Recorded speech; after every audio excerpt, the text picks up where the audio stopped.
question for our generation and for every generation is this. If you could have heaven with no sickness and with all the friends you ever had on earth and all the food you ever liked and all the leisure activities you ever enjoyed and all the natural beauties you ever saw, all the physical pleasures you ever tasted, and no human conflict or any natural disasters, could you be satisfied with heaven if Christ was not there?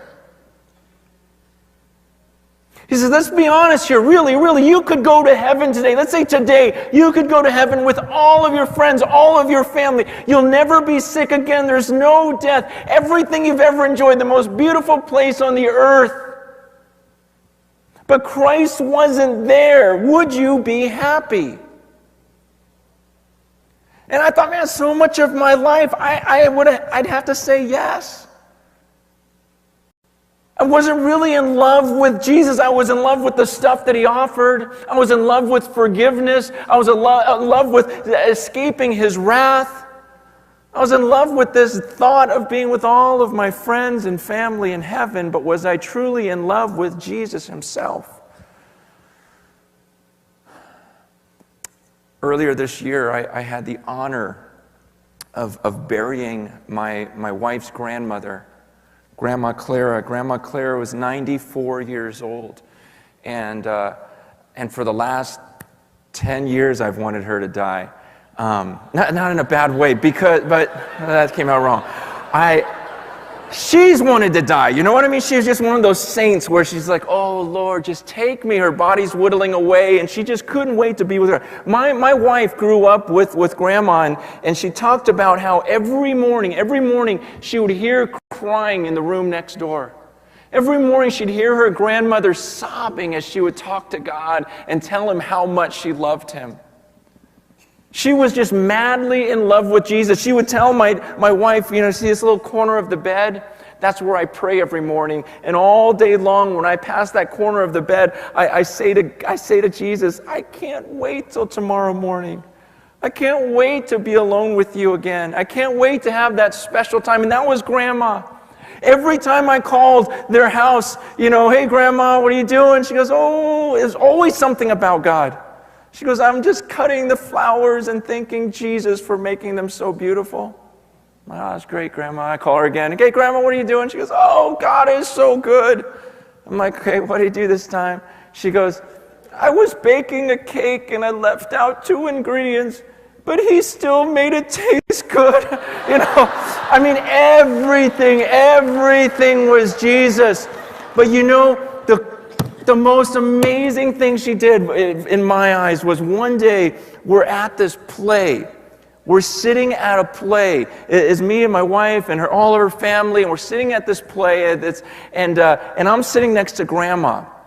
And the play's totally fine. It's totally clean. Everything's good. But then at halftime, I look over at Grandma, and I go, hey, Grandma, what do you think of the play so far? And she goes, oh, honey, I don't want to be here. I'm like, neither do I. But what's your reason? And she goes, I just don't know if this is where I want to be when Christ returns. She goes, I'd rather be serving someone. I'd rather be at home praying to Him, telling Him how much I love Him. I'd rather Him find me praying for you and the church and everything else. I don't want Him to come in while I'm watching a play. And I thought, no way. You take that book literally? Who do you know? Seriously, who have you ever met who literally thinks all day long, Jesus could return and I want to be found doing something that He wants me doing? I'd never seen it in my life. I've heard it preached. I've preached it. But this woman literally all day long is thinking, Jesus, I just want you to come. I want you to come, and I want you to find me doing something that you love. And that had such an impact on me because I didn't watch the second half of the play. I just kept thinking, maybe she knows something. And But the whole time I'm thinking, I am not going to waste this time. I'm going to pray and pray and pray. And so for all these years, I've thought, Grandma's always going, oh, maybe Jesus wants me here when he returns, because I don't know why else he'd have me here. And she's sharing with people. She was right up here in the Bay Area in an elderly home, and she would share with everyone there. And she goes, maybe God has more for me here, but I just want to be with him. I just want to be with him. I just want to be with. See, when it came time to do her funeral, I was so sad. I mean, here's something I wanted for so long for her, because she wanted to see Jesus so bad. But the reason why I was sad was she was that example to me of someone who is in love with Jesus.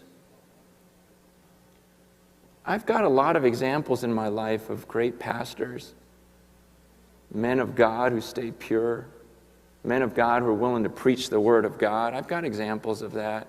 I know some of you guys serve like crazy. You work hard for the Lord. And I know a lot of people who've done some great things for God. But how many people in your life are truly lovers of Jesus? The person of Jesus Christ. See, to me, that's what she was. And so often I get busy with all this other stuff and I forget the most important thing. Some of you are pastors. My question is, are you in love with Jesus right now? Honestly, in love. You know what it's like to be in love. Are you in love with him right now?